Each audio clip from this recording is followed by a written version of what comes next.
There were a number of questions about focusing high end. We only got about 2 minutes left here.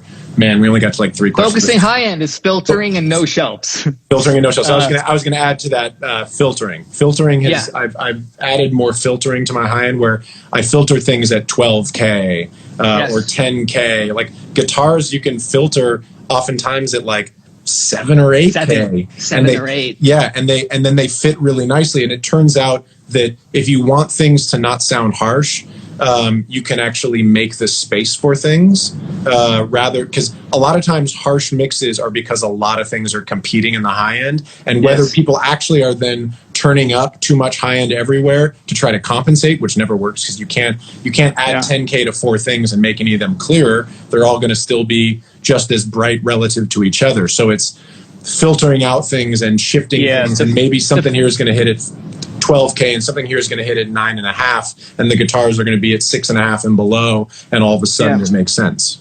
Let's just, someone brought up the phasing introduced when filtering. Yes, that's a thing. You have to be careful. You have to listen. You have to listen to what it's doing and practice and bypass.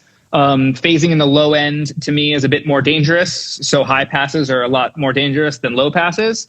A lot of the time, the roundabout filter and boost technique in the high end is really pleasing and kind of settling things in. It's the same for the bottom, but on things with a lot of low end, the phasing is a thing. Don't use linear phase mode when doing it because it's going to get rid of thump and transients like we talked about a few weeks ago. So you got to be careful. It's going to induce it, but that's being a pro and understanding that and listening. So